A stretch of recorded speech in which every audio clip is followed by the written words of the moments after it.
hakisdra. Halangusan hakisdrat ekseyo. Halangusan hakisdrat. Waktu pemotalani omos los temak. Halangusan hakisdrat. Halangusan hakisdrat ekseyo. Halangusan hakisdrat. Waktu pemotalani omos los temak. Os plaaswerkers, zwaar zal je krijgen, ik zei jou, zwaar zal je krijgen, als jij niet staan in bekleed. Os plaaswerkers, zwaar zal je krijgen, ik zei jou, zwaar zal je krijgen. At any santan in Berkeley. Alango tani akidrat exeyo. Alango tani akidrat exeyo. Alango tani akidrat. Osu famotale diamos los demás. The Minister Department of Health. Dat is een wat ons met kolos maak. Aan alle gifstof.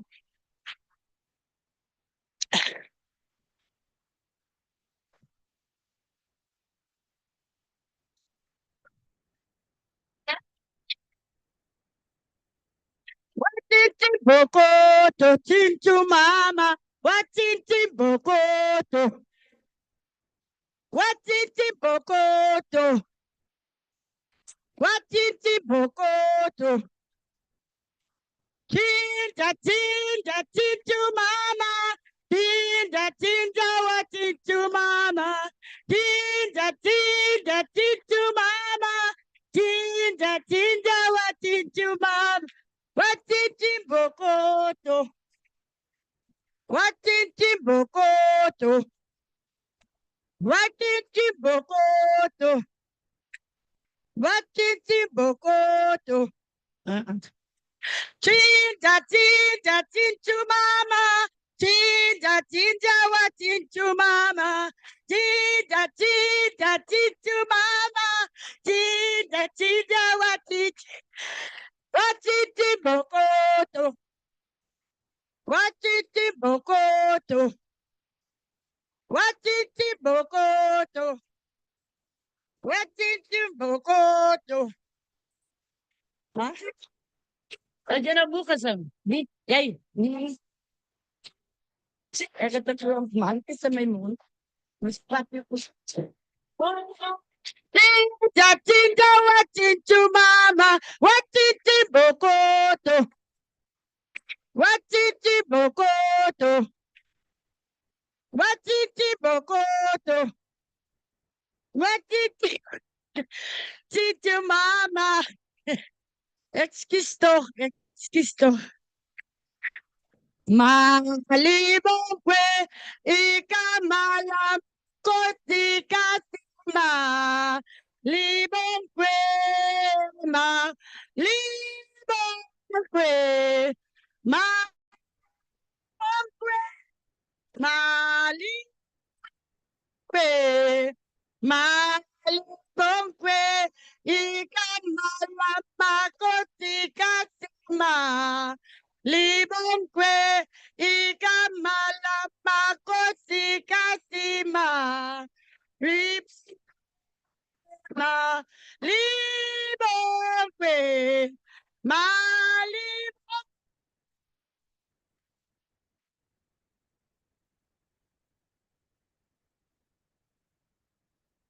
Okay. Thank you so much, everybody. Can we please pay attention?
Good morning, everybody.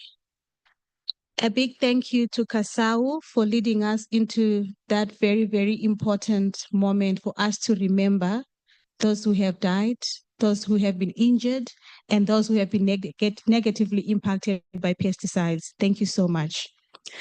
We're going to start our session this morning, and maybe just a few reminder of our housekeeping rules, particularly today because we are having a half day. I'm going to kindly ask for all those who are going to come up to give presentations, to give their testimonies, to be very time conscious. We would really like to stick to time and end our program by 1 p.m. today. The reason is that most people are traveling back today, and our first shuttles are going to leave at 2 p.m. for the airport. So we'd like to give everybody a chance to have lunch settled before we leave. So please kindly keep to your time. I'm going to kindly ask my facilitators to be very strict so that we try to be on time. Allow me to please introduce Dorothy from Groundwork, who is going to give us some welcoming remarks as well as some reflections from yesterday. Dorothy, please kindly come up. And we can put out the lights, please, the candles. Thank you.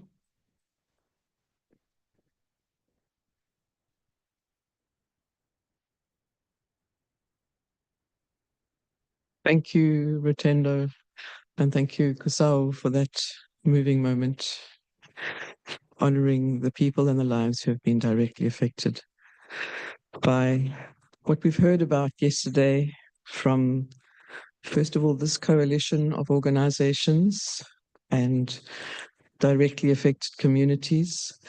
What we heard about yesterday was the testimonies and the journey we've had over the last 2 years of coming together, sharing stories, collating information, and the extremely moving testimonies. We are very grateful to the people yesterday who provided those testimonies from women on farms and from Kasau. I would like to request that our judges, since we were running over time yesterday, I would like our jurors each to give a brief comment on yesterday, short reflection on yesterday, before we go into the sessions for today. I would ask Judge Pillay, would you like to start with the comment from yesterday, please?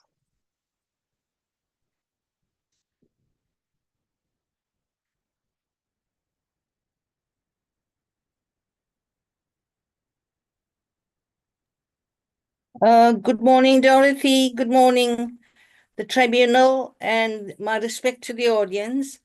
You know, that was such a moving candlelit procession in memory of all our colleagues who died. So let's remind ourselves that that's why we are here. We want to make sure that their legacy is upheld. Even though we lost them, we will work towards justice and accountability. So thank you for arranging that for the tribunal. Thank you.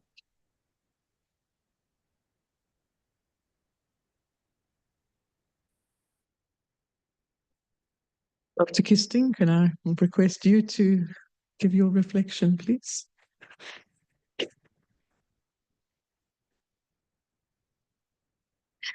Right. Good morning, everyone. It's been a great honor to be here with you. The gathering speaks of the enormous amount of work that has gone in the background, and thank you to all who've made it possible. So yesterday, we learned so much. We learned the importance of workers and communities saying enough is enough.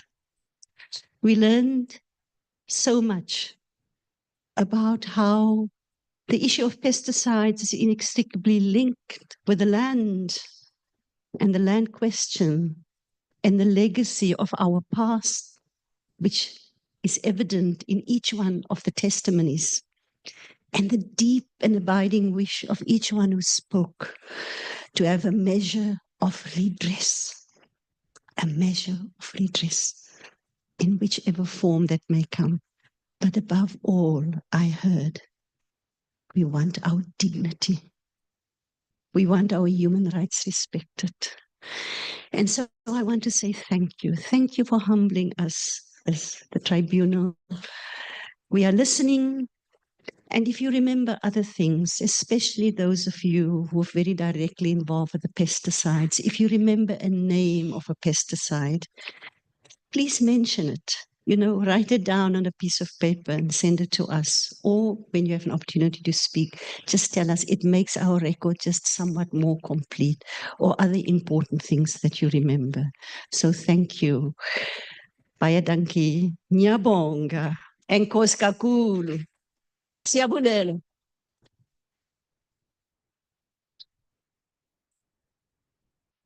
Thank you very much, Dr. Kisting-Cairncross and Commissioner Ntuli.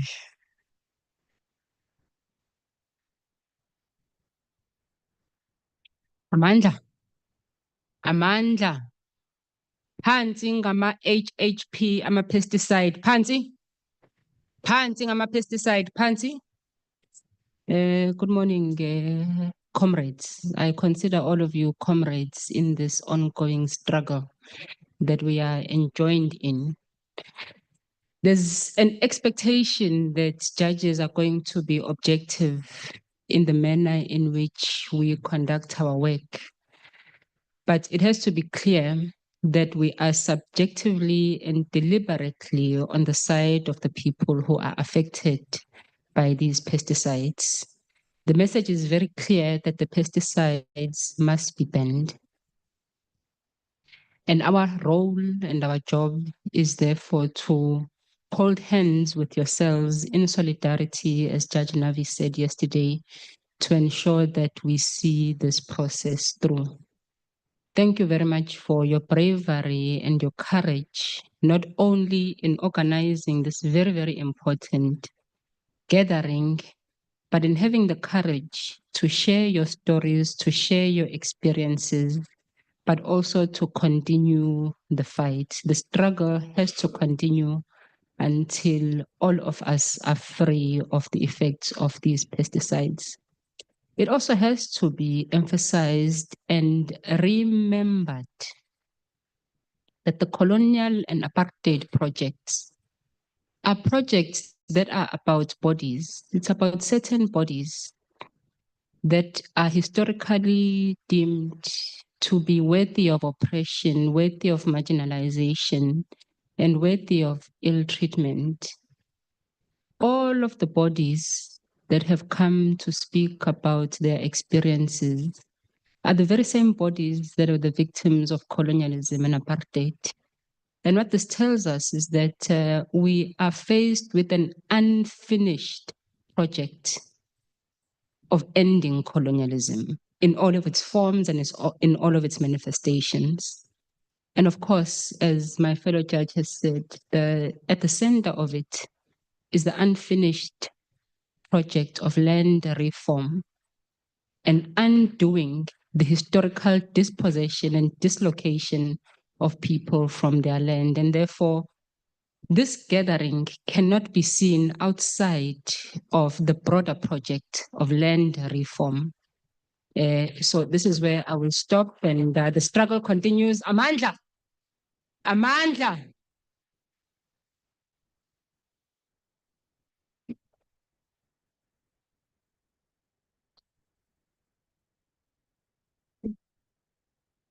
Thank you so much to our esteemed judges. We really value your reflections this morning.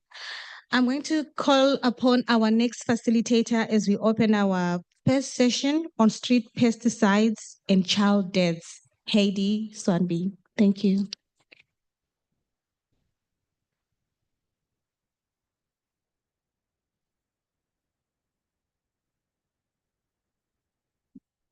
Good morning, everybody. So the session we have this morning is on street pesticides. We learned, I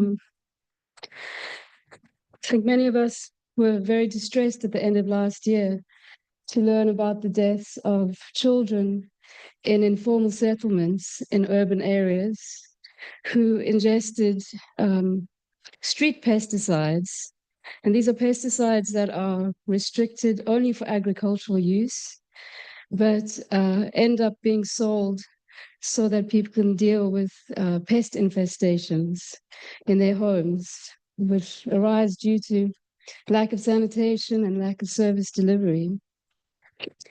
So when this happened last year and we saw the turbuphos that was implicated in the deaths of these children, we felt a need to reach out in solidarity and also to understand that agricultural pesticides don't only stay on the farm, they permeate every aspect of our lives. So we reached out to one of the families of one of the children who passed, Joseph Satehe, and he was going to join us. When I spoke to him, he said to me he's the father of Monica. She was only 6 years old. Unfortunately, he couldn't join us. He had another funeral to organize today, thankfully not a child.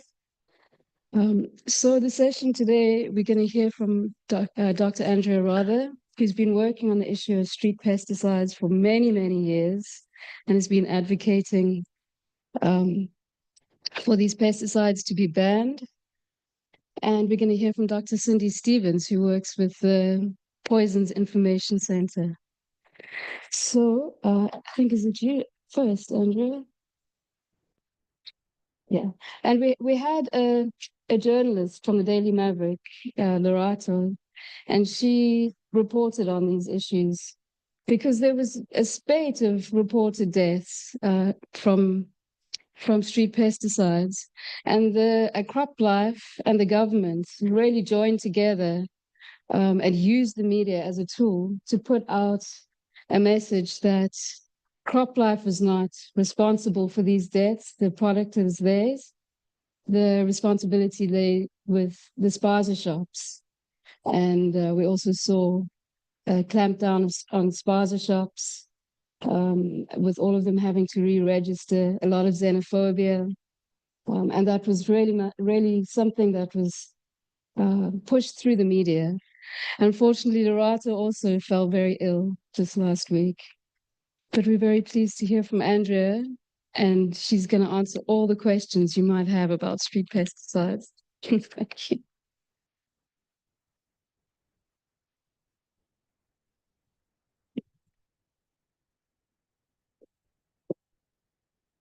Morning, everyone. It's very nice to be here with you, and also for the very emotional start. And it reminded me, I've been doing this for over 30 years, and I always used to say, if I could just save one child by the time I'm done, then I've done my job. But one child's not enough. And so it reminds me that most of us here are parents also. So on the one hand, we're workers, but we're also parents, many of us, and how important it is to realize, as Hades said, how widely spread the exposure to pesticides is. All right, so I'm going to cover a lot of issues and a lot of topics, and perhaps some of them I'll go through quite quickly. So I'll ask you to please just make a note, and if you want to ask me more questions about it. Obviously, sometimes I forget that for me, this is my day. Every day I'm dealing with these issues, and sometimes I forget that it's new for other people. So the question I asked is, why are children dying from street pesticides? Next slide. And what I want to do is present to you a kind of a context about, you've heard a lot, I mean, you already had some from Leslie and from Marcus Orellano and others about the kind of context of pesticide use and regulation, and many of you are quite familiar with it. And then I want to contextualize street pesticides, and then I have a few ideas of how we could move forward. Next slide, and then the next slide, please. So I think it's really important to understand, we often tend to think of pesticide use only in the agricultural context. But the fact of the matter is that the carpet you're standing on has been sprayed with pesticides, that the rooms you stayed in have been sprayed with pesticides. The food that you ate this morning at breakfast is sprayed with pesticides. Many of us use pesticides in our homes for flies and mosquitoes. So the extent of pesticide use is very, very broad, and all those exposures are compounding. And all of those need to be regulated and are regulated in different ways. Next slide, please. So I think what's key to understand is there's no such thing as a safe pesticide. And I mean, I think I don't have to say that to you, but it's good to remind everyone that irrespective of what you're using the pesticide for, it is toxic.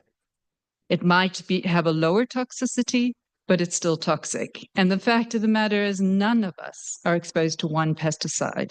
We're exposed to multiple pesticides, and particularly those of you who are working are then also exposed if you go to the grocery store, if you have in public spaces, if you maybe go to have the luxury to play golf, those kind of things, you're exposed all the time. Also, people use it a lot on their pets. We use it in many public spaces. Our schools, we've been trying very hard in South Africa to try to get pesticides out of schools, which has been a move in other countries. Things like migratory pests, we don't have it so much as a problem here, but in other parts of South Africa.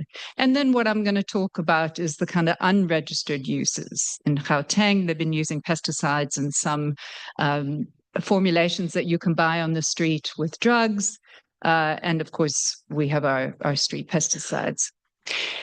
What's important to understand in South Africa, this table is old and we're in the process of updating it, and hopefully that'll come out soon. But the idea is just to really get you to look at the fact that how are pesticides regulated in South Africa?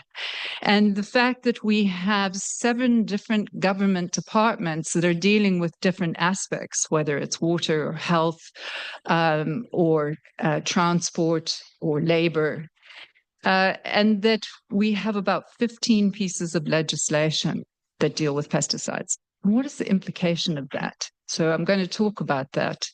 But what I want you to take note of is, oh, sorry, I'm on the next slide. I'm not used to saying next slide, so excuse me.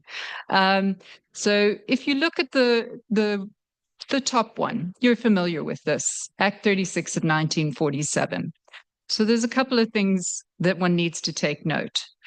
The first thing is that it talks about agricultural remedies. So the concept already is that pesticides are a remedy. They're positive. We think of remedies as a positive thing. Nowhere in the world do we talk about agricultural remedies. We talk about pesticides. All the international negotiations and discussions and legislation refer to pesticides. It's only us that we're referring to agricultural remedies. And it's awkward because as soon as we have any new regulation, we have to refer to agricultural remedies. So that's the one thing, and I will come back to this incredibly outdated legislation, which I think many of you are aware of. So next slide, please. So what we've done is kind of a Band-Aid process, sort of patchwork process. So instead of updating a legislation, as Leslie said, that predates apartheid, because the industry has been so strong in South Africa and has been able to convince the government, and you have to remember that the Department of Agriculture has 5 to 7 people regulating pesticides in South Africa. If you look at Europe or the US, they have 250 to 300 people regulating pesticides. So they're really difficult situation, and they're under the pressure then from industry, and they often have to rely on industry for many things. And so they've been convinced that the legislation structure was okay and they could just do this patchwork. And I've put a few things on the right-hand side in the blue where you can see some of the attempts now coming in more at the moment, linking to the CMRs, so the carcinogenic, mutagenic, and reproductive pesticides, as well as, sort of pesticides of concern, but it's not holistic enough. So it's piecemeal. It's covering a few highly hazardous pesticides, but not all of them.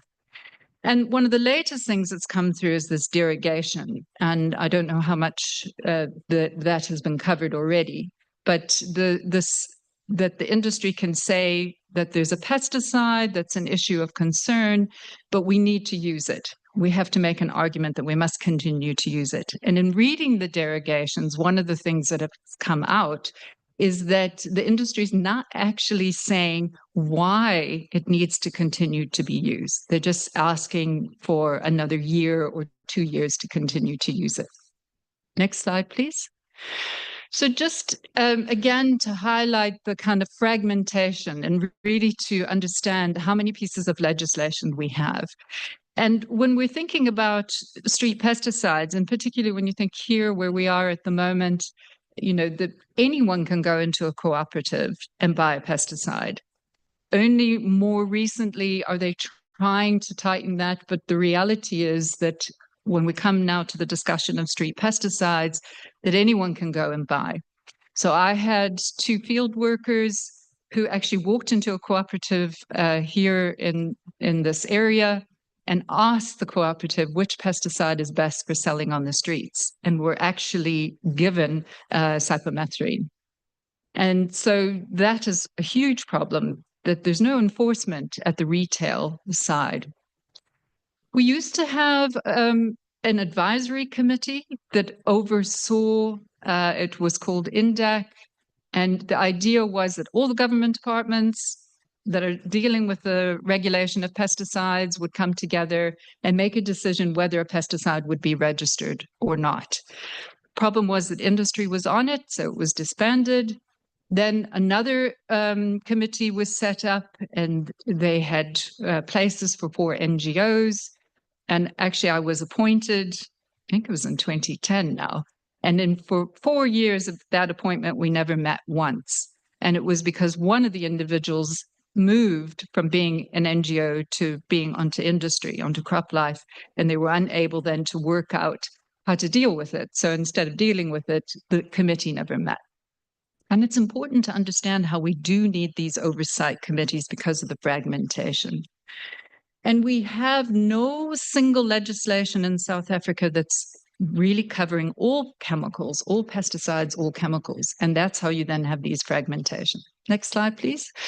So this is probably familiar to all of you, and I just thought I'd repeat it, that so the joint meeting on pesticide management, which is overseen by the World Health Organization and the United Nations Food and Agriculture Organization, identified 7 criteria for why a pesticide would be highly hazardous. And they based it on the World Health Organization hazard classification, which I'll briefly talk about, and then the globally harmonized system for the classification and labeling of chemicals, the GHS. And in that room next door, you have lots of GHS symbols. So hopefully everybody knows what they mean. But the idea was if a pesticide met one of these categories, it was then classified as an HHP and should be banned. That's the thinking behind it. And on the other side, so Marcus Orellano in his opening spoke about double standards, and just this gives you a picture of how pesticides are being produced in the EU, but are banned in the EU and then exported to other countries for use. And you can see South Africa is one of the recipients. Next slide. Again, you're familiar with a lot of these points that, we have many pesticides in South Africa that are HHPs and should be phased out. We have now industry asking for derogations, so asking that they can continue to use them. But what I really want to point out is the issue of phase-out periods. And I think many people aren't aware of this. And the language that if you ask for a phase-out of HHPs, that you or a ban, that you make sure that the phase-out period is no more than 6 months. Now, why do I say that? At the moment, what happens is So say tomorrow the government said they're going to ban turbophos. A letter would go out to the industry, and the industry would be given 2 years. Now, we know how lethal turbophos is. We know that it's killed children. We know that it has long-term neurological effects. But instead of the government saying to the industry, you take all the stockpiles back, you incinerate it, you get rid of it, they say, you can continue to use the stocks, we won't import any more, and you can continue to use it for 2 years until all the stockpiles are gone.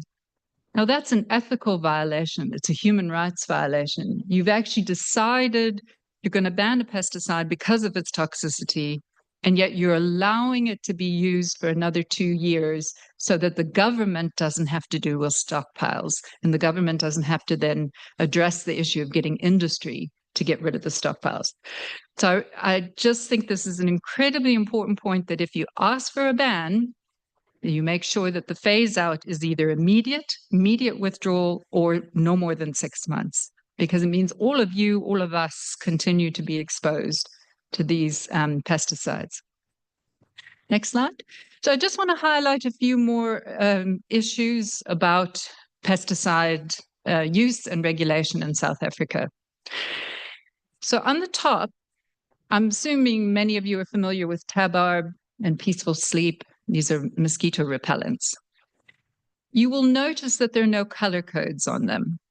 Whereas at the bottom, you might recognize that are color codes. Maybe many of you weren't aware, but the pictures aren't super clear. But if you look at the bottom of the Doom cans, you'll see a yellow stripe.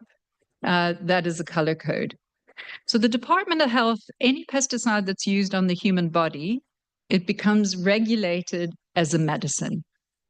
And it will have a medicine insert, and so no color codes. Where any other pesticide in South Africa is then regulated by the Department of Agriculture. So that already is problematic. And the classic example was that in 1971, Lindane was banned in South Africa for the use of dipping sheep and cattle. But well, it's actually not banned still, but it's more difficult now to use it. But up until a very recent time, you could walk into any chemist and buy Gambex, which was a Lindane-containing lice shampoo. So you could dip your children legally, but you could not dip sheep. And the problem was because it fell through the gap. You had one regulating it by Department of Health as a medicine, and the other one regulating it from Department of Agriculture. And that is a big problem that we have. I already mentioned the issue of derogations.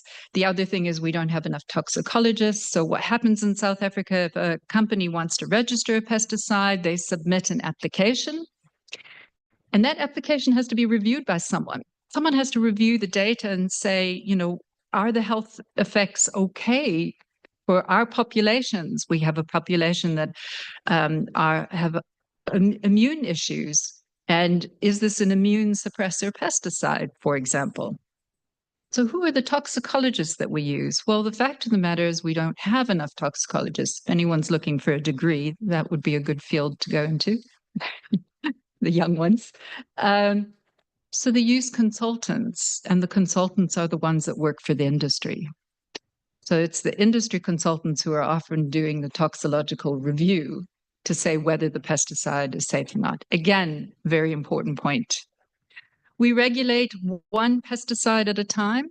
So we regulate, you had glyphosate on your sheet and you had paraquat on your boards this morning. And methomyl, I think, was the other one that I read. Each one of those is regulated separately. But when you go out and work in the fields, you're not exposed to one. They're exposed to multiple. And in fact, farmers actually make cocktails sometimes of different pesticides. But we're not regulating for the cumulative effect, for this multiple exposure, which is what they're trying to do in Europe now. It's very complicated to do a mixture effect, but where you then look at the data based on a mixture of exposure. Maximum residue limits. I mentioned to you about eating. We only test one product at a time, and we tend to test more for export than we do for local market. So if a product has a high residue and is unable to go on for export, it tends to end up on the local market. And then we end up having them with higher context, higher residues. And the last thing I want to sort of highlight to you, this is all very technical, but I think it's important to understand. So I mentioned to you that we have tox data. So we have health data that the government's looking at. Now that data is generated from animals. They do testing in the labs on mice or rabbits, but then you have to extrapolate that data to a human. So what would the human look like? It can only be one human. So when they extrapolate that data, is it a female? A female may be weighing 50 kgs. It's a European male weighing about 65 to 7 kgs. And men are seen as a little bit less messy as women. We have hormones and etc. And so it's easier then to extrapolate the data to men. And that's problematic because we're relying on this data to regulate our pesticides. So now I want to move on just to give you a bit more background on labeling and how important it is that pesticides have a label on it. But is it really protecting our health, or is it protecting the industry from liability? These are legally binding contracts. You use a pesticide. I showed you a can of doom. If you use a can of doom, you are legally bound to what's on that label and are held to it and could be penalized if you used it incorrectly. So that means the labels are very important and you need to be able to understand what's on it. So what's happening in South Africa at the moment? So we had have a hazard classification system. So when you classify hazard, it's just the inherent toxicity of the pesticide. It's got nothing to do with the risk and who's going to be exposed. And if you look, oh, sorry, change the slides. I'm way behind. If I seem like I'm talking off topic, just change. On the left-hand side, how many of you are familiar with the color codes that I mentioned? Maybe just raise your hands. I mean, many of you work? Not many. So that in itself is unfortunate. So you can see there are 4 color codes. Those color codes are based on the acute toxicity. Acute toxicity means the short-term effect that the product may have if you're exposed to it. Can anyone put those in order for me? The 4 colors? What would be the most dangerous? I've got green and I've got red. Okay. What would be the next? Yellow seems to be okay, everyone. And then the next? Green, blue. Okay. And what would you say is the least acute toxic? I'm getting blue, yellow, and green. So the first question you have to ask is, why are those on there? So the idea was that if people had low literacy levels or they couldn't read the label, that you could at least look at the color code and say, I know what the toxicity is because I know I can read the color code. There's no such thing as an intuitively obvious color code or pictogram or any of those things. You have to be trained. And it looks like many people haven't even been trained on it. So red is the most toxic, then yellow, then blue, then green. And it's based on the World Health Organization hazard classification of, it used to be just the active ingredient, but now it's the formulated product. So it's both the active ingredient and the co-formulants. And you can see it's based on the LD50, which is the lethal dose of the test population. So how many animals died? That's how they then base it. However, in the world's wisdom, they've come up with another classification system, which is the GHS. How many of you are familiar with the GHS? The globally harmonized system for the classification and labeling of chemicals. See something? You've got all the pictograms in that other room, which are the GHS. And you can see here this side. You can see the 9 pictograms. So what happened was they decided, they in their wisdom being the United Nations group, that let's have one labeling system so that we can then, for export, always have the same labeling system. And actually, it grew out of transport, and it grew out of the industry not having to have to change labels all the time if you had one classification system. So South Africa promulgated this in 2021, 22, and under the Department of Labor, and you're already seeing it on pesticide labels. So now we have 2 labels at the moment. We have the WHO hazard classification one with the color codes, and now we have labels with no color codes, because although you can use color codes with the GHS system, South Africa decided not to, which is very unfortunate, because the color codes at least is something good for training. It's much harder to train toxicity when you don't have a color code, because then people have to learn how to read the aspects on the label. So we have these 2 systems, and I'll show you in a minute some pictures. So this is just to remind you of the WHO one. Now, last year when the children died, the 6 children in Naledi, the Minister of Health, Matsaledi, came on and said, you know, how poisonous organophosphates were, which turbophos is, and they're so poisonous that you cannot have any in domestic use. However, we do have one in domestic use. I don't know if you can find it on the screen. There's one red label. Oh, change the screen, please. Sorry. There is one. Hopefully you can see it. It's right in the middle. It's dichlorophos. So you can buy a bin bag with an organophosphate in it. And what do we do with bin bags? We put clothes in it. We put, you know, food in it. We put other things in it. And it gets thrown away into the landfill. This fell through the cracks. There should be no OPs for domestic use. It's too hazardous. So I thought I'd bring that to your attention. Next slide, please. You put it over you when it rains. Exactly, exactly. So please just go back one slide. Just please make sure you don't use bin kill. Yeah, sure.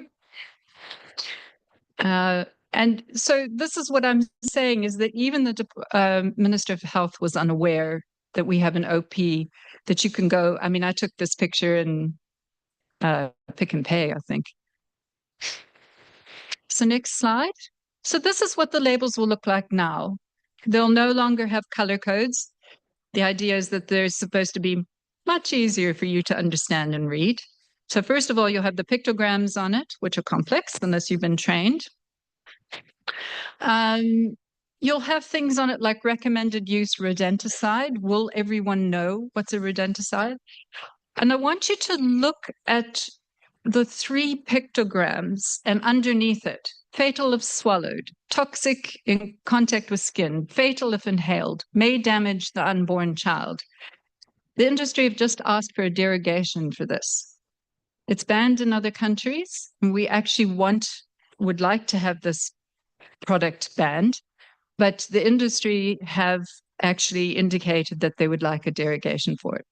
The other thing I want you to look at is the blue arrow where it says collect spillage. And I can give you a whole lecture on the label. I won't, but this is one example. How do you collect the spillage? So do you scoop it up with your hands? Do you use an implement in the house? Do you put it in the normal rubbish bin? So the industry is protecting themselves. We told you need to collect the spillage because it damage the environment. But how do you do it? How do you collect it? Next slide, please. You can click on until all the pictures are showing. So I just wanted to show you the example of Roundup. So now you're going to get 2 types of Roundup products in South Africa. I went into Builder's Warehouse and took these pictures.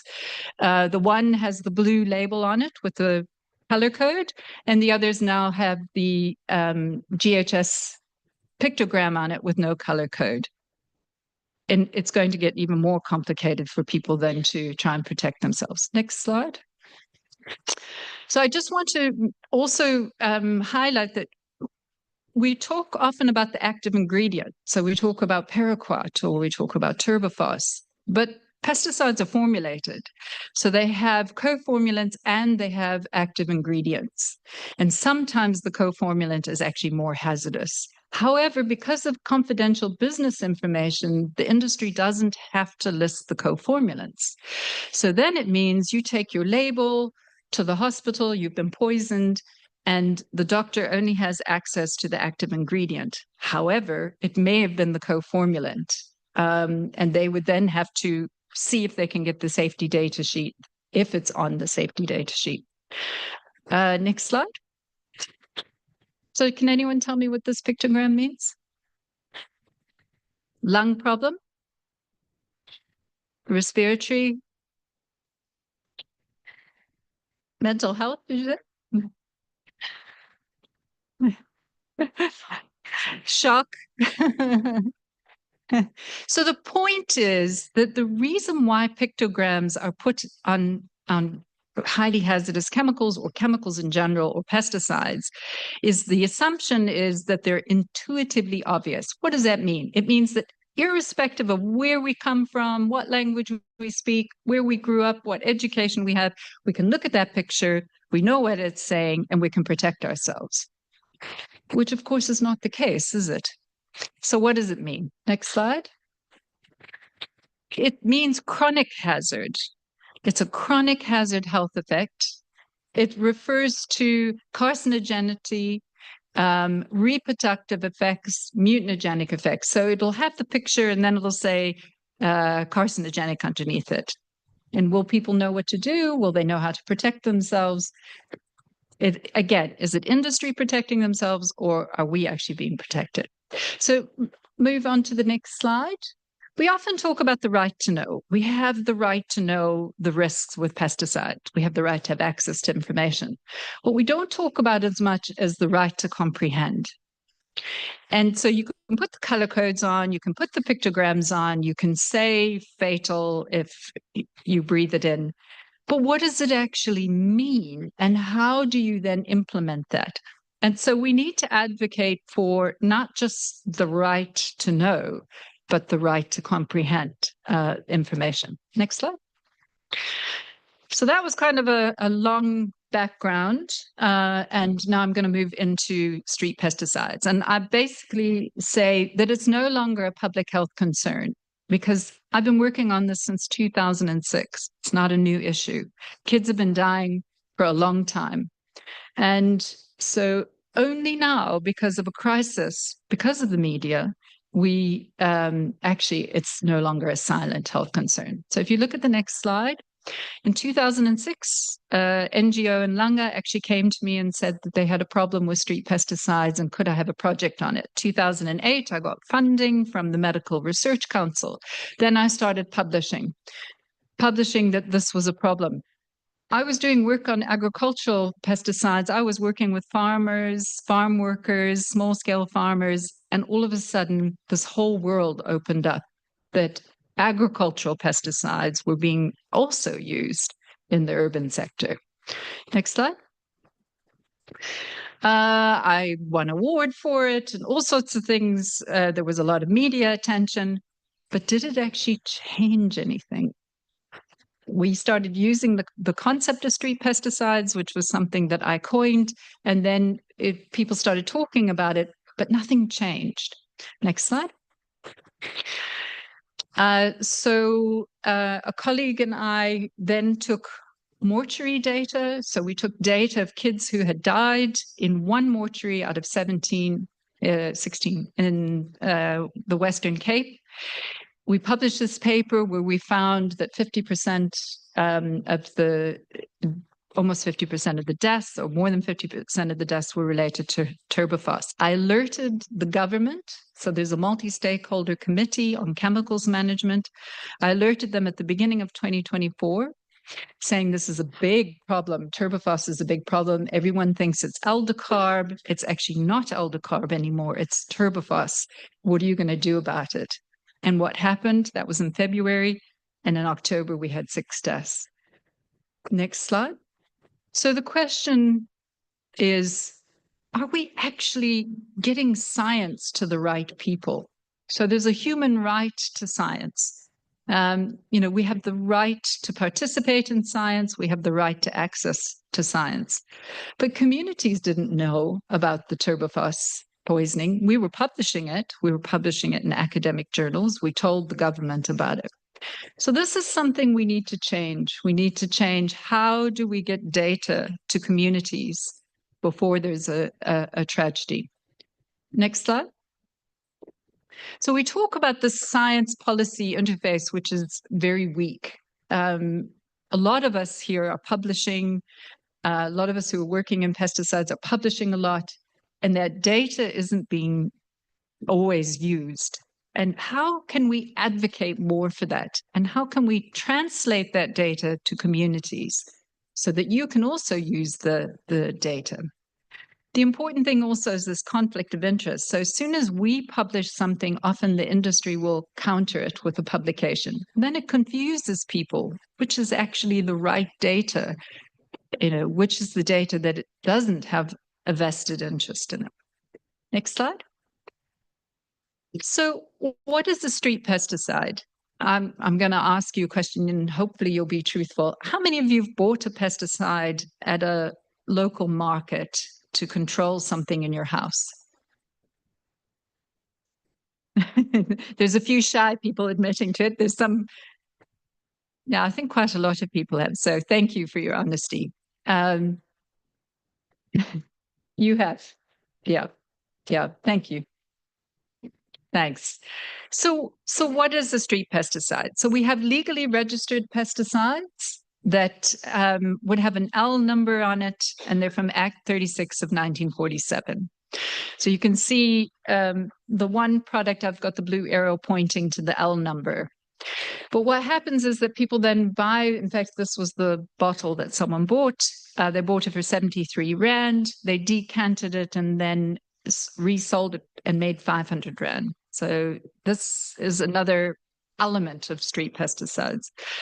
So you get 2 types of street pesticides. You get the one where people are decanting it. So they're legally registered agricultural pesticides, but decanting it and adding water to it or selling it as a concentrate. Or you're getting these products from China. And I don't know if you can see them at the bottom. So the green leaf products, they're often acephate, they're an organophosphate, and they look a bit like sherbet. And people buy those then and use them. Next slide. So they're sold at the markets and the taxi ranks. The interesting one with the man holding the bags of turbophos. This was in the newspaper. Everyone was focusing on the packets of turbophos, but what's behind the packet of turbophos? It's a whole lot of decanted pesticides that have had water added to it. So you add water to chlorpyrifos, it goes white. And no one was focusing on that. The media was just focusing on turbophos. Again, another point is that we can't just focus on one pesticide at a time. We actually need to focus on many. Next slide. So Haiti already gave an introduction on this, but why are people buying street pesticides? Well, we're living in conditions with massive pest infestations, and people are desperate. Children getting bit by rats, having to live with cockroaches and flies and bed bugs. And so it's easy to buy these products. They're readily available. Because of their high toxicity, people use them. They're effective. Of course, they're very highly hazardous. They're cheap in relation to the commercial products. And the commercial products have resistance. We've used too much doom. We've used way too much doom. And so there's a lot of resistance. And so people are frustrated. And people make a lot of money off them as well.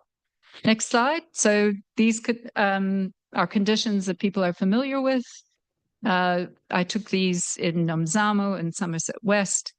Next slide. This was a child who was bit when she was 2 years old, on her face and on her legs. I don't know how well you can see it. So next slide. So when I had 2 projects. So when I first did the project, everyone kept saying, well, what's in these unlabeled street pesticides? So we tried to get them tested. Very difficult to find a lab. In that time, 2008, it cost 671 Rand for one test. We did 20, and the only lab we could find was for export. So they were doing residue testing for export. And after a while, they phoned me and said, look, sorry, but we cannot keep testing these products. They are too toxic. They're messing up the calibration of our machinery. So the machinery has to be set to test it. And the concentration of the street pesticides was messing up their machinery. And because they were organophosphates, they said the staff couldn't stand it. They couldn't stand the smell of them. So we had to stop testing. However, we were able to find out these were the main active ingredients: methimidofos, ipamethrin, chloropyrifos, methyl, and aldecarb. Then, if you click on the next slide, we redid it in 2019. We battled again. We battled even more to get it tested. So we tried to use more tree data as well. But you will notice that aldecarb was not on there. And that turbophos, it was so clear that turbophos had replaced aldecarb. Aldecarb and turbophos look very similar. They're both black granules. They're both nematicides, so they're used for the worms in the soil. And no one was picking that up. No one was picking up that it wasn't aldecarb, however, except for the industry, who kept saying it was aldecarb. And I'll come back to that in a minute. However, you can see how many organophosphates are street pesticides, just from the ones that we managed to test. So next slide. What do people do? So they take the turbophos and they mix it with bread and they put it in their cupboard for the rats. Next slide. Or they mix it with millipap and they put it down on the floor. And the children have access to this, the crawlers. We had an 8-year-old who landed in hospital and we said to him, well, why did you eat this? And he said, I was hungry. So it's a complex situation. Next slide, please. So people are selling these pesticides next to food. They're buying these very hazardous products and putting them in their handbags or in their shopping. They then open the top of the bottle and maybe put it in a spray bottle or maybe a hole and then just spray it around the house. Then they might reuse the container for drinking. We've had so many children who've drunk these because they thought it was water or milk. We had one unfortunate grandparent who mistook it for pepper, put it on the sandwiches and killed 2 children accidentally. We've had grandmothers accidentally give chloropyrifos teaspoons because they thought it was cough syrup. These are unlabeled products that are sold in other familiar products. If you look, I don't know how well you can see it, right at the bottom, down here, they sell them in these concentrate bottles. So it looks like medicine. And that's where the confusion comes in. Actually, if you go to the next slide, you can see it better.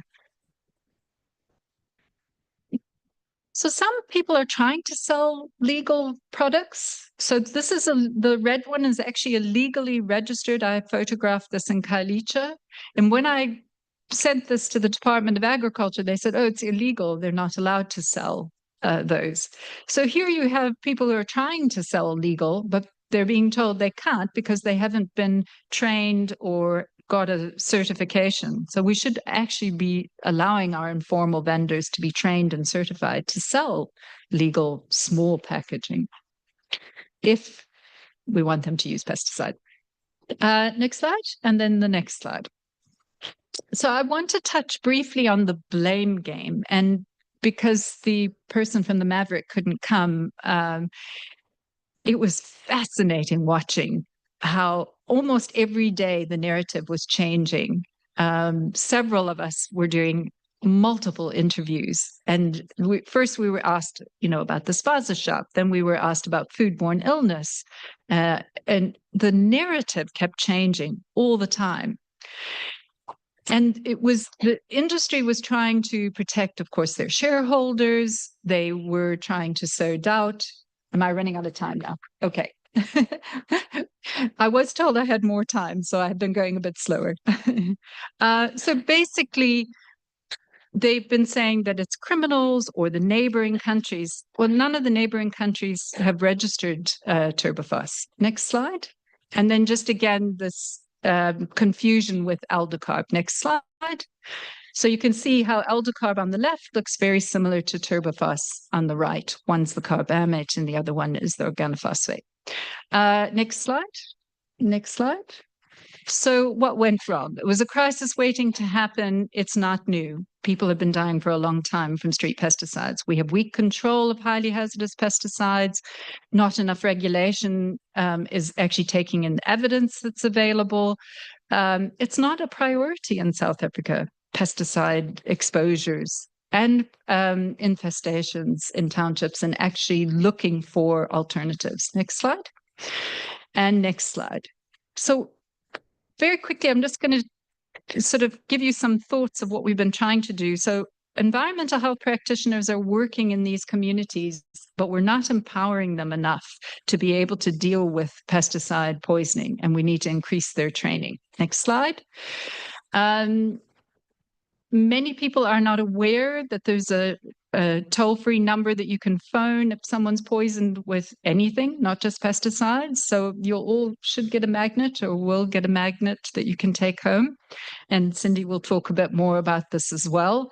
That it's this having access to information. And one of the things we put on these magnets is for people not to give milk if someone's poisoned. There's always the assumption that someone's poisoned, give them milk.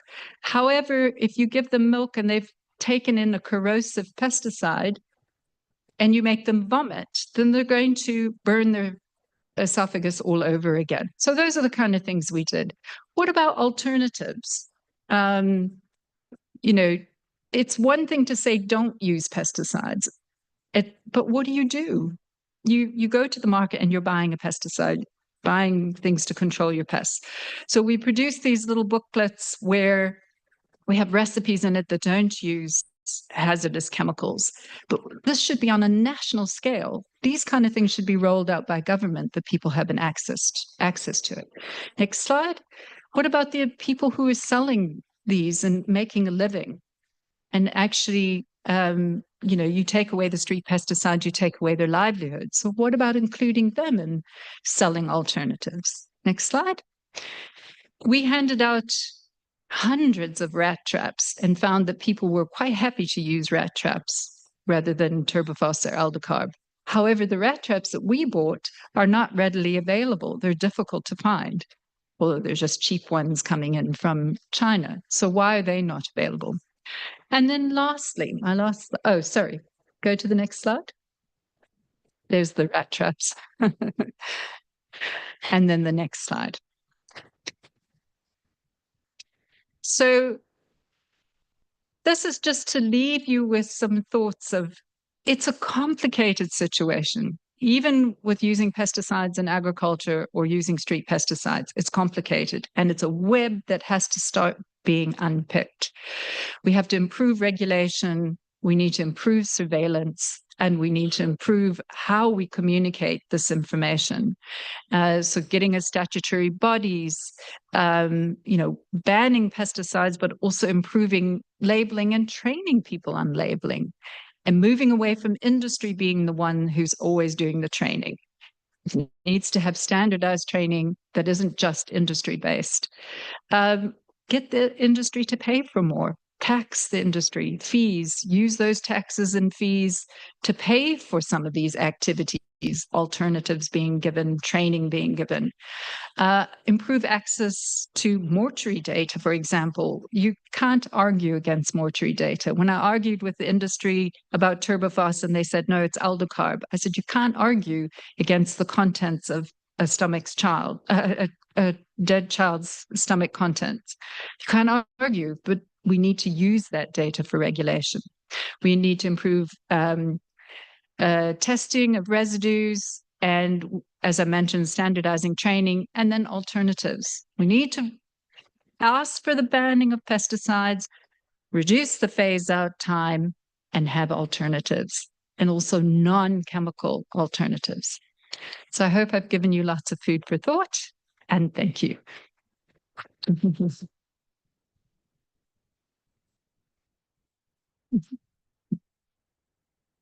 Hope I didn't go too long. Listen to you all day.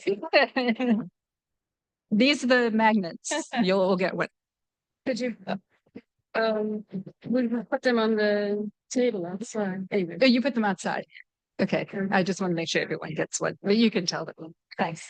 Do you want me to answer questions now? No, you can answer after Cindy. Thanks very much. We could have listened to you all day. It's decades of research and knowledge that you had to squeeze in half an hour. Can we call Dr. Cindy Stevens, please?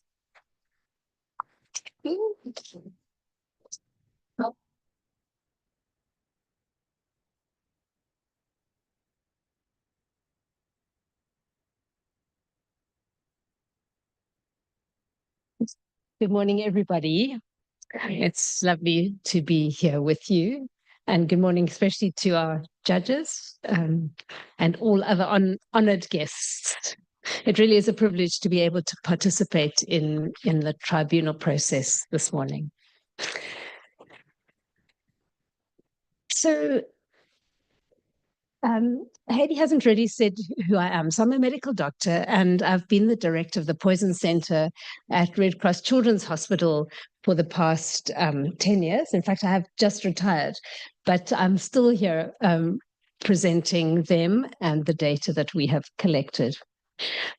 Now, as poison centers, the focus or the data that I'm hoping to share is a small additional piece to the puzzle that I think has been the focus of much of the proceedings so far, in that I think a lot has been about health of farm workers and farm workers' exposure as part of their work to pesticides. Whereas really as poison centers, we get calls around acute poisoning, not really so much occupational. So I'm hoping that this will be an additional small piece to the whole puzzle.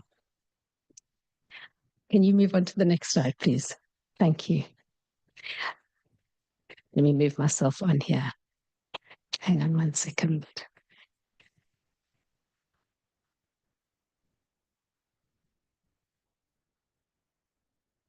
Okay, so I'm hoping to look very briefly at pesticide poisoning as an entity, and then specifically share our information that we've collected from South Africa in terms of the disease burden, the characteristics of patients, and then a case study, and then a few recommendations. And I just have 15 minutes, so I'm hoping to be brief in that time.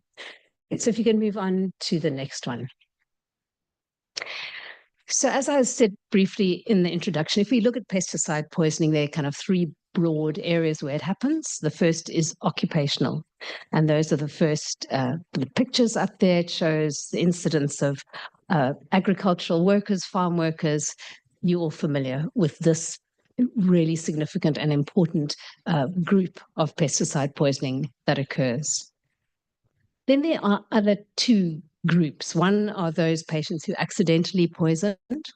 And then thirdly, and really importantly for me and for the data that I'll show, is the impact of intentional self-harm, of suicide due to pesticides. And you'll see in those blocks at the bottom and this is fairly old data, over 14 million deaths globally are due to pesticides. About 20% of global suicides are due to pesticides. And of course, rural farming communities and particularly low and middle income countries are most vulnerable and most at risk. Next slide, please. And if we look at South Africa and Africa, we can see that if you look at the graph on the left, South Africa has got one of the highest rates of suicide on the continent. It's estimated that over 280,000 suicide attempts occur in this country annually. And then if you look at the study represented by the graph of Africa on the right-hand side, which looked particularly at a review of the literature of suicide in Africa, you will see that the most frequently used means for suicide are hanging and pesticide poisoning. So this is a big and important issue for the broader community. So let's look now at the data that I can share with you from South Africa. So if I can have the next slide and the next slide. So the service that the poison center that I work at, which as I say is Red Cross Children's Hospital, it doesn't only serve children, our poison center, it's adults and children. And our sister poison center at Tygerberg Hospital. So these are really the only two poison centers functioning as such in South Africa. And we combined our service in 2015 to provide this poison information helpline. Andrea's mentioned the number on the magnet, which hopefully you will all get. Unfortunately, it is not actually toll-free. And we are still working on trying to get it toll-free, but you can call it, anyone can call it. And for most of our time, it has been a 24-hour service. So this chart shows the number of calls we've received over the last 3 years. Now, we've been going since 2015, so it's 10 years, but I just wanted to show you the last 3. And you can see that we get over 1,100 calls every month. About 2/3 of the people who call us are health workers, mainly doctors, but 1/3 of our calls come from the public, particularly in Gauteng and in the Western Cape. So we get data from all provinces. So the data I'm going to show you now is from the entire country. Just one challenge we've had to face is that due to the budget cuts that government brought in last year, and particularly for health, our service was closed because of staffing from about July. And you can see that dashed line on the graph shows the missed cases that have occurred in the last 6 months where we haven't had funding to continue as a 24-hour service. So just so that people are aware of that challenge. Okay, the next one, please, next slide. So looking at the disease burden, again, as Andrea has said, we don't only have calls around people poisoned with pesticides. Most of our calls, half, are about medications. But in fact, pesticides are second. So 14% of all our calls are due to pesticides. Let's move on to the next slide, please. So that 14% is most likely a significant underreporting of what the situation actually is on the ground. And I'm not sure how many people are aware, but pesticide poisoning is by law in South Africa a notifiable medical condition. So notifiable medical conditions, they're over 40 or 50 in South Africa, are conditions that pose a significant public health risk, like tuberculosis or malaria or typhoid or polio. And interestingly, pesticide poisoning is one of them. So by law, health workers must report any patient who has symptomatic pesticide poisoning. And so this chart on the left-hand side compares the data of patients reported, those are the orange columns, compared to the number of cases we've received on the helpline, those are the blue columns, by province. So you can see Eastern Cape, Free State, Gauteng, etc., the provinces. I hope you can read them. Can you read them? Eastern Cape, Free State, Gauteng, KZN, Limpopo, Mpumalanga, Northwest, Northern Cape, and the Western Cape. And hopefully what you can appreciate is, except for Gauteng, the poison helpline has received more cases than were ever notified. So what is clear is that there's a gap here. In fact, for 2024, both the notifiable medical conditions and ourselves received about 1,000 cases. But it's most likely that these are not the same people. So it's probably at least 2,000, and even that is an underestimate. So just realize that even the data I'm sharing with you is, it will not be the whole picture at all.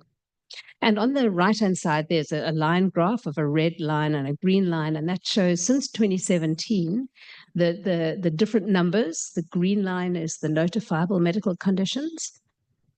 Reporting is definitely improving. So medical, particularly it's the doctors who have this gap, are definitely reporting better, and that's a positive sign. But still, there's a gap, and know that what we are seeing is an underreporting.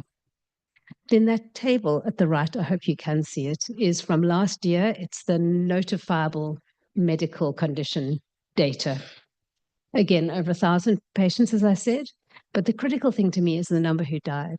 So there were 100 of 1,000 patients who died. That's almost 10%. That's very high for a medical condition that 1 in 10 people with that condition or this poisoning have in fact passed away.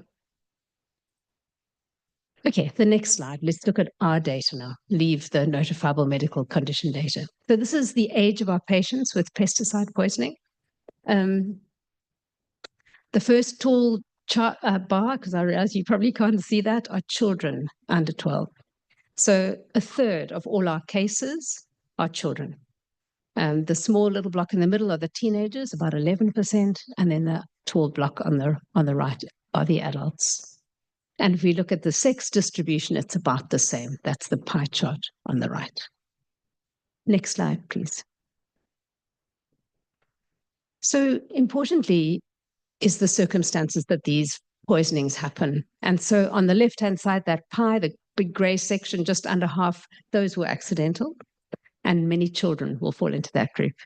But the big section of that pie on the right, the blue one, are those patients who it took pesticides in an attempt to self-harm, and that's 46%. And if we look at the age range of that group, that's the smaller pie on the right, it's significant that 20% are teenagers. So teenagers between 13 and 19 years are a big portion of those getting hold of pesticides in their emotional distress and taking these very harmful chemicals. Adults make up obviously 3/4, but there are increasingly children as young as 10, 11, 12 in that small section of that pie who are also getting hold of pesticides for this reason. Okay, next one, please. So it's important to also note that unlike many other chemicals or even some medications, pesticides are very toxic. So in the poison world, we assess patients on a poison severity score from 0 to 4. 4 is death, 0 is no symptoms at all. And so I've put a little block there around those who are moderately or severely poisoned or those who've died. And if you can just click on the next slide too. Thank you. So the morbidity is 15%. So 50% of those exposed acutely to pesticides get significantly sick. And then I just looked at the data. I'm sorry if you can't see it very clearly, but on the right-hand table there, I looked at just those patients with severe to moderate poisoning to see what was the circumstance for those people and which pesticides. And you can see that about 2/3 of those with severe to moderately to severe poisoning, the circumstances were self-harm. So 63% were taking pesticides for that. And the top 2 pesticides that were most frequently used are organophosphates and then amitraz, which is a cattle dip or a dog dip used for ticks. And then the last click on this slide, please, is just to look at the deaths that we had from last year. I've shown you that the notifiable deaths, there were more. There were nearly 100. The ones that we had were these 3, one from paraquat, and then 2 children, most probably organophosphate street poisoning, most probably turbiphos. We don't really know. All right, let's move on to the next slide, please. So in terms of what exactly are the pesticides that are the ones we see most frequently, I'll start with the orange big section. That's about 20%. Those are the anticoagulant rodenticides. In other words, the pellets, the rat pellets, the ratics, those colored pellets or blocks that people use. About 20% of our cases are due to those. The next 2 going clockwise are the gray and the orange are the carbamates on organophosphate. So they're the ones like turbiphos, very toxic. They account for almost 1/4 of all cases. Then the next little blue sector is the pyrethroids, which we talked about already with Andrea, and the rest are in smaller proportions. But importantly, that big 28% unknown are a significant amount. And you can see from the pictures, some of these you've already seen from Andrea. These will be either street pesticides decanted into packets or cool drink bottles, or there'll be pesticides that have been bought, a branded pesticide, and then decanted at home. So there's a large portion where we really are not sure what the pesticide was. Next slide, please. So I've shown you a lot of data. I hope you've managed to kind of engage with that a little bit. But it's always useful to add a story, a human, a real case to reflect the severity of poisoning from pesticides in an acute setting. So I'll end with a case study and then we'll look at some recommendations. So this was a family. They presented to a hospital in Cape Town. There was the mother, there were, I think, 3 children and this newborn baby, 3-4-week-old baby.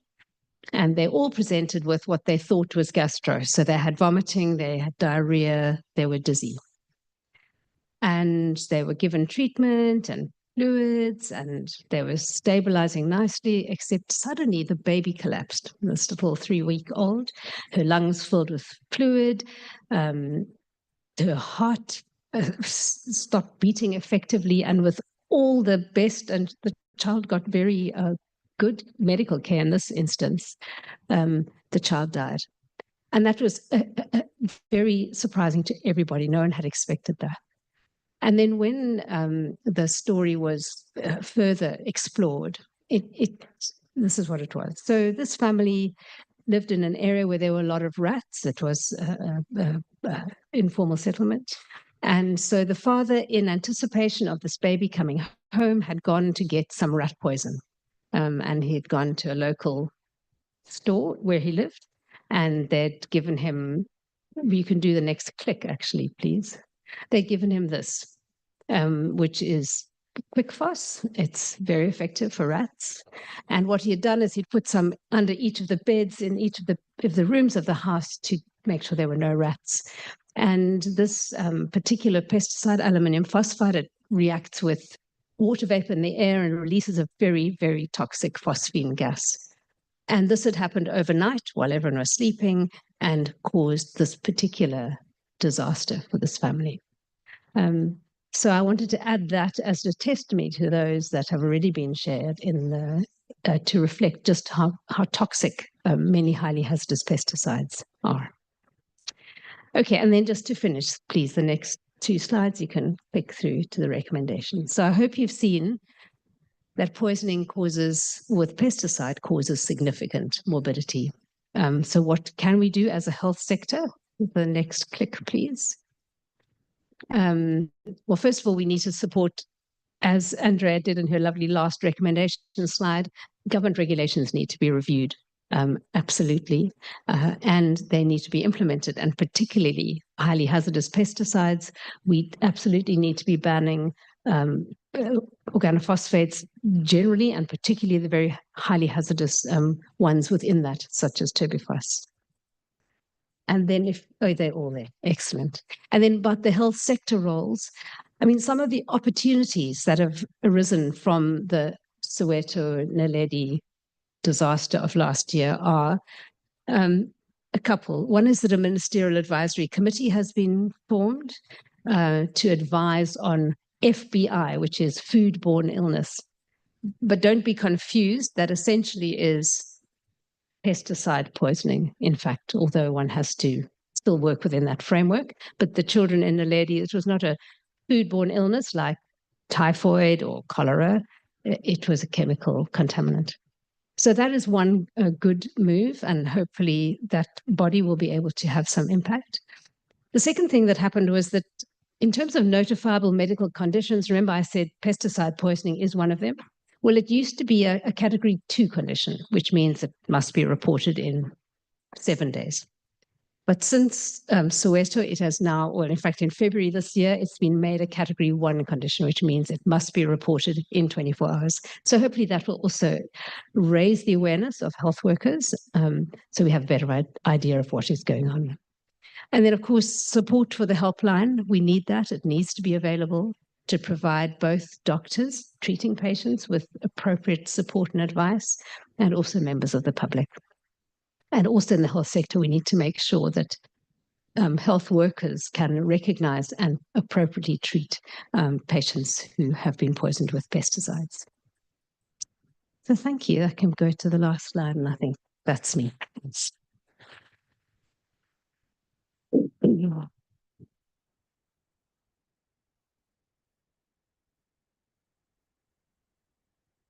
A big thank you to both of you for that incredibly important information and building our puzzle.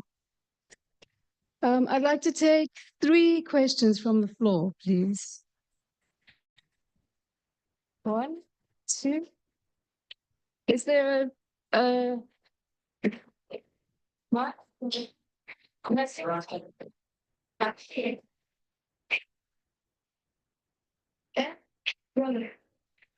Thank you very much. On behalf of all of us, we really would like to thank Professor Andrea Rother. I have so much agency with you. I know you since the early to the mid-90s. Andrea and Leslie taught me long ago, or tried to teach me the pesticide legislation. I think it served us in good stead so many years later. So this is also paying homage to you and Dr. London for your 30 years of dogged work. And we really want to thank you so much. And wonderful, Dr. Cindy Stevens, thank you so much for your work and sharing with us.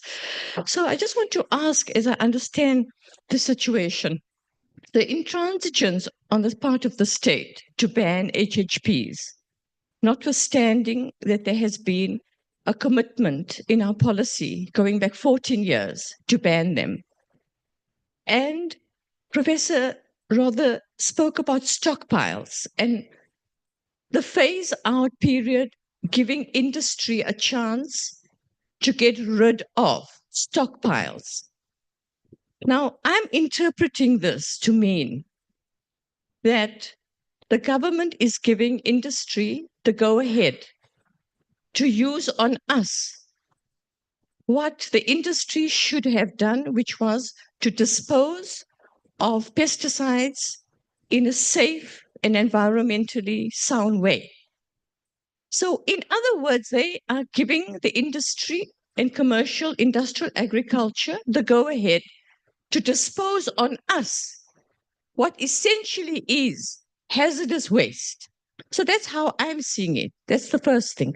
The second thing is I just do not understand why the minister, the Minister of Health does not immediately pass a ministerial decree to at least within his agency and purview recall immediately all these products from at least recall and ban all these products that are circulating in domestic settings for domestic use, because it's causing suicides that are linked with really desperate socioeconomic conditions. And it's reminding us of the suicides in India on the part of small-scale farmers who are in debt. So there's a link there because it's the same kind of agricultural system.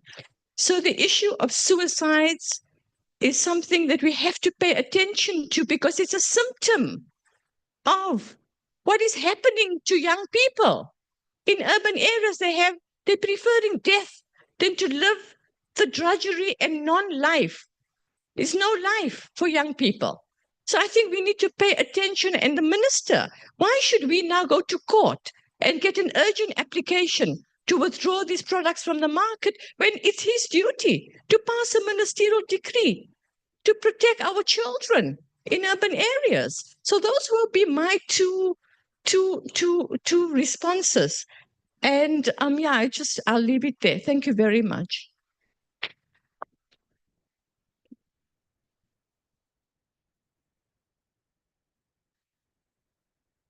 Good morning, everyone. I am Sharon Langa from Farmers Network South Africa in the Eastern Cape, Mount Frey. So my question is, I'd like to know who decides, because there are pesticides that are being distributed to small-scale farmers in the Eastern Cape, like Roundup. They are given to the small-scale farmers by the Department of Agriculture. So I want to understand who decides that Roundup is going to be distributed to the small scale farmers, because it's a problem. And most of our small scale farmers are the elderly people. And at times they don't understand what they are using in their gardens.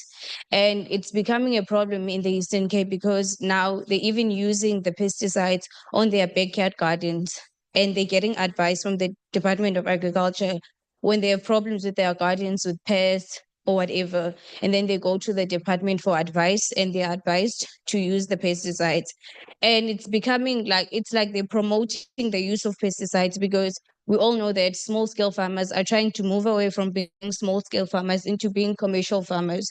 So what they're saying to them, in order to become a commercial farmer, you should use pesticides, which is a very big problem, because now you will find out that the pesticides are being stored in homes where there are children, because those farmers are small scale farmers. They don't have like places where they can store the pesticides away from their homes. So it's really becoming a problem, and it's a concern, because our grandmothers, they don't know what they are using, but they're using them very, not knowing the harmfulness that they have on the environment and also for their health. Thank you. Andrea, do you think you can answer this? You want to move over that side? Do you want me to answer it? Yes. Okay. Yes. Thank you, Sharon, for that. We actually worked quite a lot in Mpumalanga with emerging farmers, and I know exactly what you're referring to, the sort of push from industry and government working together to get small-scale farmers to become more economically viable by using pesticides. So you asked the question about, who decides to distribute Roundup. So subsidies is part of South Africa, the government, so the Department of Agriculture does give subsidies, and the subsidy packages often include pesticides and fertilizers. I haven't worked in quite a while. I don't know, Rico, if you know a bit more, but I haven't worked in a while to know how the program is working. Often there aren't agricultural extension agents, and so the retailers are getting advice from industry. And the retailers are telling them, the farmers, which pesticides to use. So really, we don't have an agricultural extension agent system anymore, that's independent. So that's one thing that we really need to look into that. And also that, that industry is basically giving the advice of which pesticides to use in order for farmers to transition from small scale to emerging. And it's very problematic because they're not getting training with it. I hope that addresses some of what you were saying. Thanks. Thanks for that question. Miriam, were you looking for a response to your inputs, or was it just a state? Okay. Okay. Right. Okay, I'm going to come to you, Bongani, and then, okay. I'm just very mindful of UPL having their session, having an opportunity to have their session. So I'll ask you please to be very, very brief. Marcia? I just want us to be cautious about small-scale farmers and just how much pesticides they use and how transitioning is taking place, because it isn't widespread. What you're saying, many are, and some of us are involved in an agroecology movement trying to promote alternatives. I do think our extension officers are very poorly trained, as you say, very ignorant even of the impact of the pesticides, and hardly say anything to small-scale farmers. So I think it's an area of work that all of us must do to raise lots more consciousness. But I was talking to one of the people involved in the movement this agroecology movement with us today. And it's a very big issue of transition. How do we help people to transition? Because I'm not sure we can or will. We can say today ban all pesticides, but what's going to be the reality of small-scale farmers unless we're really promoting the alternatives as you're talking about? Otherwise, it's just lip service.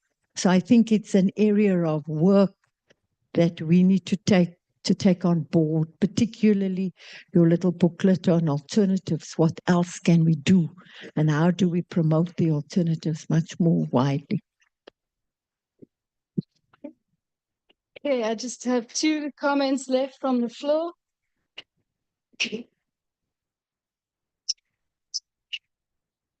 Thanks, Eddie. Thanks for presenters, Dr. Stephan and Dr. Rother. Much appreciated. Mine, it's only one. As you rightfully said, that the study, the research was presented to government, and in February, if I'm not correct, if I'm not mistaken, and the outbreak happened in November.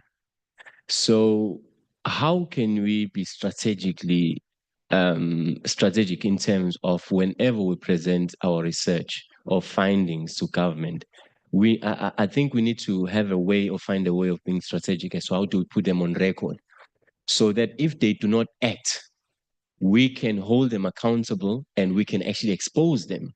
Because I think if there was a way of sort of like maybe publicizing that government has been issued of the findings, research pertaining to pesticides and herbicides, and then the outbreak happened months later, we can always go back and say, if government acted swiftly, we wouldn't have this outbreak. So that people, even wherever, people in different provinces, they would actually know that government is so reluctant and government is reacting, they're not being proactive. That's why we're losing our kids. That's why we're losing people, because government has no interest. So I think for me, it was a shock that government actually received information, the research findings, yet they just did not act until outbreak happened. And then they were acting as if, it's something that they never knew about. So I think it's about time that we actually put government on record so that we can expose them when things actually happen. Sorry to be blunt, when shit hit the fan. Yeah, thanks. I think, Bongani, also to note that the special rapporteur, when he came in 2023, put in his formal report the problem of street pesticides, and he named Turbifos specifically. And that report was published in July 2024. And our government responded to that report as well at the United Nations. So they definitely knew. Okay, last. Sorry, take so long. Goeiemôre. Ek wil net daar by die gif inkom. Nee, die boere gee nie meer om nie. Die boere gee regtig nie meer om nie. Die boere is ook nie streng met die gifspuiters nie. Want die gifspuiters, ek het gehoor van gifkleure. En by ons plaas sien ek net die orange overall wat hulle aantrek. Hulle spuit, hulle kom 12 uur, hulle staan nie terechtig daar. Dan kom hulle in by mense se jaar. Hulle gaan sit daar, hulle eet, party rook, party maak hulle pille op die terechtig, hulle spuit. Maak hulle pille, hulle rook. Hulle vat die hoskop doen. Hulle sê, as ek moet hulle praat oor werkskriteria, hy nou 'n hoop jong manne. Ek sê vir hom, die ou manne is in die hospitaalgroep. Ons het 'n hospitaalgroep op die plaas. Dis die manne wat hulle oud gewerk het op die plaas, wat sieklik is. Asma, TB, alle gaan 'n siekte, hulle werk een kant, dis die hospitaal. Dan het ons die regte met jong manne wat nou spuit. Daai jong manne, hulle is so bly dat hulle kan spuit. Hulle worry nie oor gibbe. Wat se gibbe hulle spuit nie. Hulle worry nie met gesig, skerms, niks nie. Jy kan met hulle praat, hulle wil nie hoor nie. Die boer praat ook nie met hulle nie. In my ou dae wat ek nog begin te werk het ons kursusse geneem vir swabel die manne. Vir swabel, toe weet ek van swabel en die goed waar die wurmpies vreet, daai soort gif, maar ek weet nie waar kom die anderlike gif nou uit nie. Kyk hoe lyk ek vandag, hoor hoe praat ek het my oud gewerk, ek het afgetree van siekte, natwingerde werk, natwingerde werk. Ek het asma gekry in die winge, ek het eers longontsteking gekry, toe gaan werk ek by 'n dokter.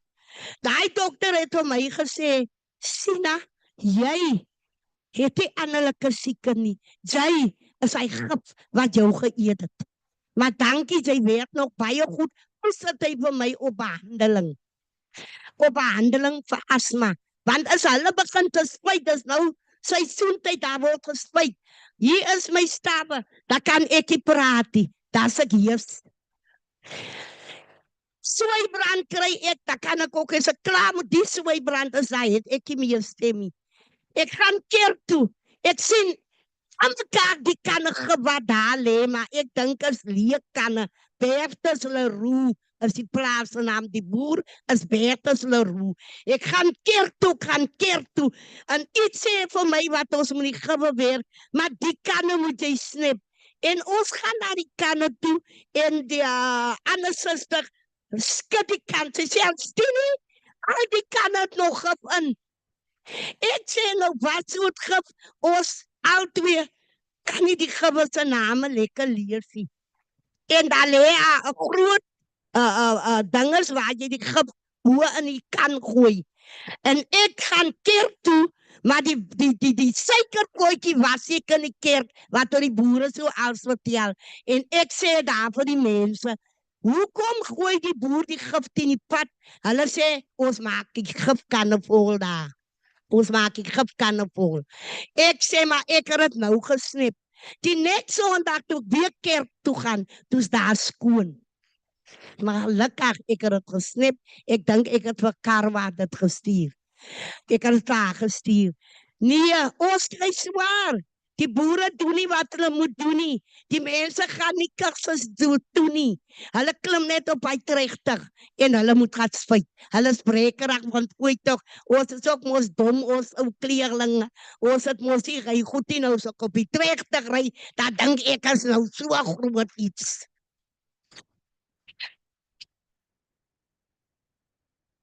Thank you for your testimony.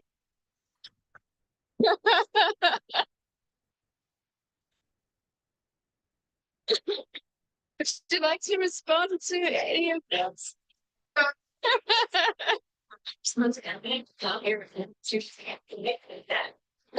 I'll say something to Bongani and then I just that's the right thing.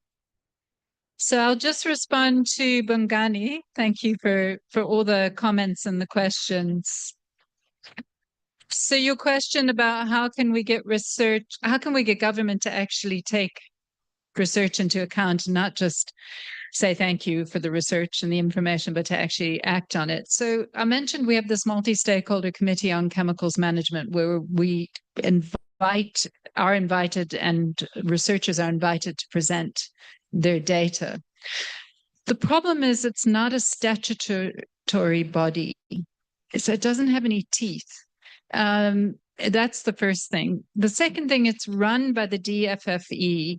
And so they will always say that's an agriculture issue. We can't stand on their mandate or their laws. So they can acknowledge maybe the research, but they can't do anything about it. And agriculture doesn't always attend the meetings. Sometimes they're there, sometimes they're not. So it would be really good if it was a statutory body. It would be good that all researchers working on pesticides and chemicals had a platform regularly to present their research. And then there was accountability that government said, how was this research being then responded to or implemented? That would be very helpful. And just to support that, so the data that I presented today is presented to that multi-stakeholder committee every quarter. But that's where it stops. So, I mean, the points you've raised are very pertinent. Yeah. Judge Navi, can I go to you and check if you have any questions?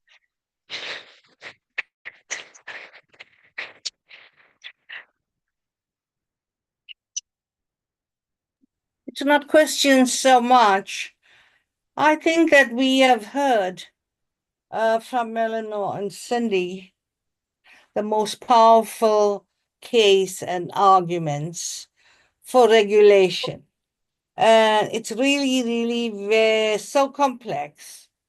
I was thinking that even if a child lands in hospital with poisoning, who did the doctors call first? So they call the corporations, I imagine. So there has to be collaboration internationally and here.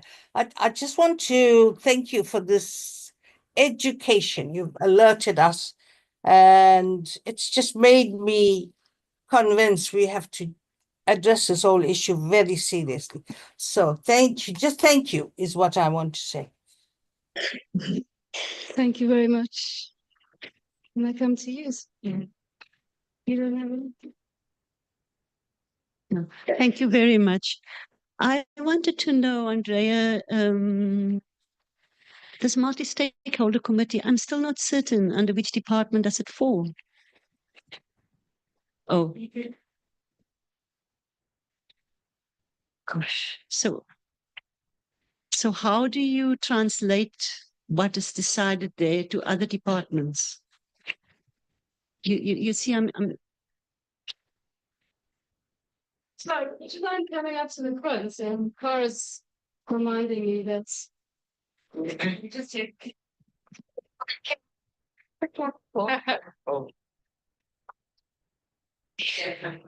I'll keep this one here.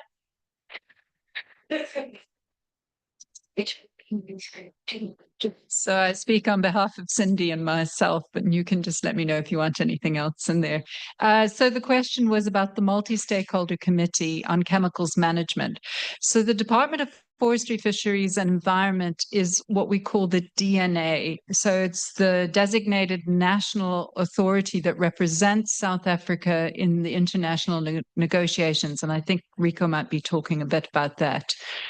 And so they're the ones that have the mandate to have set up this committee because they are a focal point for these international agreements. They then are meant to bring in all the other government departments, and they do. The problem is because it's not statutory, the participation isn't always the best. We have asked them also to include the Department of Education. We find that the Department of Education plays a massive role as well in terms of especially how to read a label, what does this information mean? But it is a real problem, and I'll give you another example. I'm assuming Rico is going to talk about the Rotterdam Convention, prior informed consent. So we import turbophos. We don't manufacture any pesticides in South Africa, the active ingredients. We don't make them, we bring them in. And so turbophos is banned in many countries. And so we're notified about this banning. So the DFFE gets the notification. And they then basically, if the Department of Agriculture has not banned it, they just rubber stamp it and then allow for the importation. And they will say in the committee meetings that they can't do anything because it's not their mandate. So if this committee had more statutory power, then it would mean that all the government departments would have to take responsibility and that the committee could say, well, hang on a second, it's causing health effects. It's being banned in other countries. Why are we importing it? Are there no alternatives? So I'm hoping that answers your question. No, thank you. It's clear. It's toothless. Completely. Yeah, unfortunately. It's a tick. Because we're a signatory to the conventions, we have to have these multi-stakeholder committees, so it's a tick. But it could play a big role. Yes. Cindy? Okay. Yes. Oh, you come up here. Yeah. No, just to confirm everything that Andrea said, but that tuberculosis study with the deaths from tuberculosis was presented to the multi-stakeholder committee as well.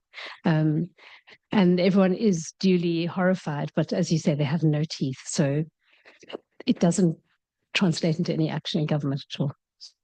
Also, Labour's there.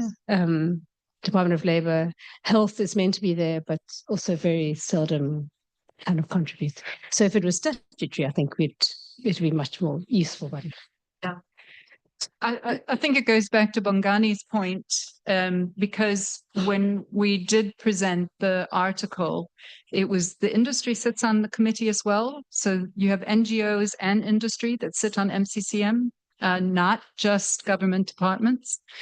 And when we presented the paper, the industry kept saying, it's aldecarb, it's aldecarb. And we were pushing back on that, but the government department listens very strongly to industry. I mean, even after the children died, and we said to them, the industry was saying it's coming in from other countries. It's not coming in from South Africa. And I work with the regulators in SADC. I got onto a WhatsApp group and asked them, who's still regulating turbophos. None of the bordering countries are regulating turbophos except for Botswana, which banned it in December. But all the countries, Zimbabwe, Zambia, they were all being blamed. And even when we told the regulator this, the regulator wouldn't accept the word for it. It was still the industry saying it's aldecarb, it's aldecarb. So the industry is very strong, and the government is undermined, I think, and doesn't have the ability to have the strength. And that making it a statutory body might help.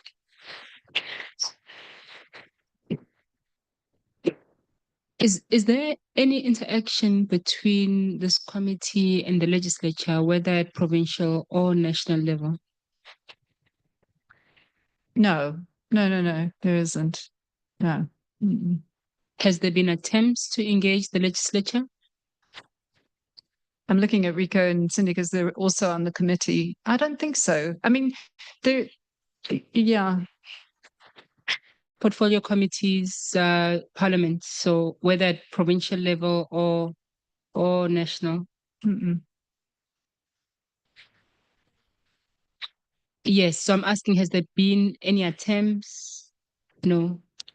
Not that we're aware of, although there has been mention that it needs to have more teeth, and all the kind of ministers of the different departments should be aware.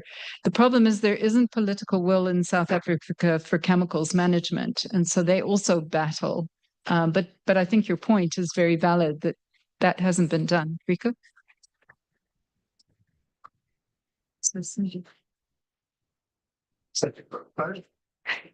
There is a ministerial committee that is looking at these, what they call foodborne illnesses.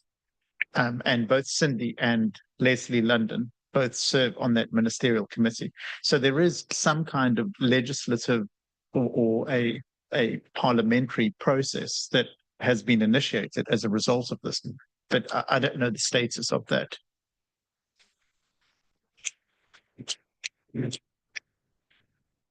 Okay, so there is an advisory committee. Yeah. So has there been an engagement between the advisory committee and the legislature? So the advisory committee is quite new. It really met for the first time in January this year.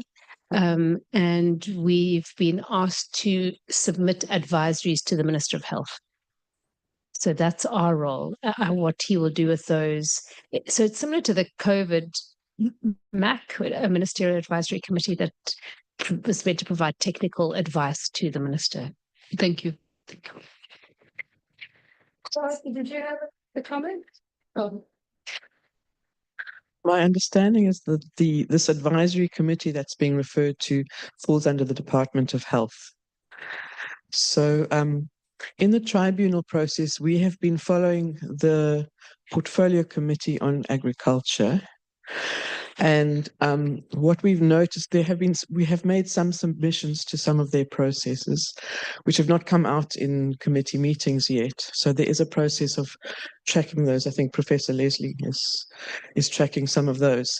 But in a most recent meeting, what was very evident is that the experts who gave presentations were highly industry friendly, and they were giving reports as the overall experts and basically singing the song of crop life. So with no counter arguments or anything of that nature. So no independent processes are evident.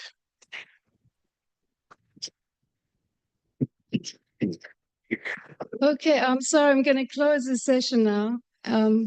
It's only fair to groundwork and the communities who've been affected by the UPL disaster to have their opportunity to testify. So thank you very much to Dr. Stevens and Dr. Rother for giving us this incredible insight into the workings and the regulatory workings in street pesticides. I'll ask you now, please, to go to tea and come back at 11:05. And if you've not checked out, I'm sorry, but you need to go and check out now. And you can leave your luggage at the